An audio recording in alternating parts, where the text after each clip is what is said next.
Hello সবাই কেমন আছেন? তো আমাকে অনেকে বলছেন যে কোরলেস মোটর দিয়ে কি আসলে প্লেন বানানো সম্ভব?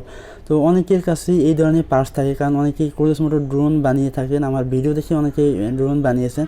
তো অনেকে আমাকে কোশ্চেন করছেন যে এইটি দিয়ে প্লেন বানানো সম্ভব কিনা। আপনারা খুব সহজে প্লেন বানাতে পারবেন। তো সেখানে আপনার জন্য একটা most important thing is that আপনারা যে পার্টসগুলো ব্যবহার করবেন ঠিক সেমভাবেই সব কিছু করবেন।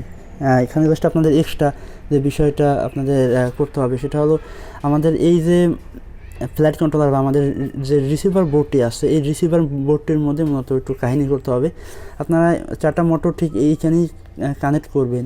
তো আমাদের ড্রোনের সামনে হলো এই যে অ্যান্টেনাটা যে পাশ দিয়ে আসছে, অ্যান্টেনার গোড়া যেইখান দিয়ে, এটা হলো আমাদের ড্রোনের সামনের দিকে। তো প্লেনেও ঠিক সেমভাবে এটি সমানভাবে সমান্তরালভাবে আপনারা বসাবেন।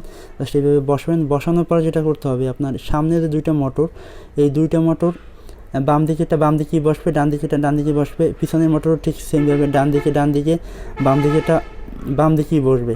কিন্তু আপনার যেটা করতে হবে, সামনের যে মোটর যে 2টা আছে, এই 2টা আপনার প্লেনের মেইন যে বডি হবে সেই বডির থেকে খুব ক্লোজলি এটি বসবে এবং মোটরটি বসে তার এই পাশে বসবে। তো আমি এটি নিয়ে একটা ফুল সার্কিট ডায়াগ্রাম আপনাদের দিয়ে দেওয়ার চেষ্টা করব এই ভিডিওর মধ্যে। একটা ছবি এঁকে দেওয়ানোর চেষ্টা করব।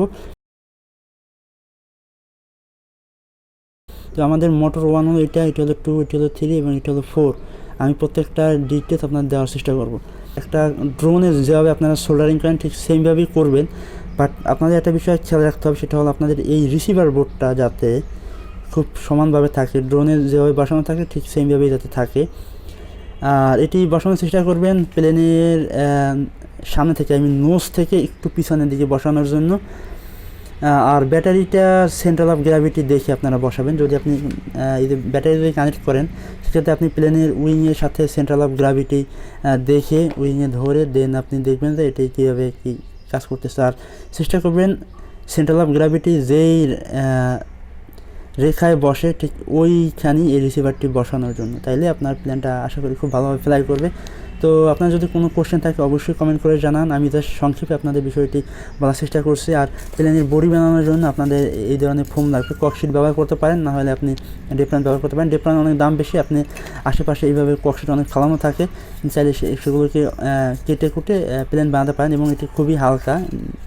তো এটা আপনার ইচ্ছা আপনি কোনটি ব্যবহার করবেন। তবে এটি অ্যাভেলেবল না এবং এটি অ্যাভেলেবল। তো এটি দিয়ে খুব ভালো কোয়ালিটি প্লেন বানানো যায়, যেটা আপনারা আসলে কখনো না করলে বুঝবেন না। আমি একটা বানিয়েছিলাম, বাট আমি সেভাবে ফ্লাই করার সময় পাইনি। তো আমি নেক্সট টাইম আপনাদের শাড়ি স্ট্রিলাইতে এটি দিয়ে কীভাবে প্লেন বানাতে হয় একটা ভিডিও আপনাদের দেওয়ার চেষ্টা করব।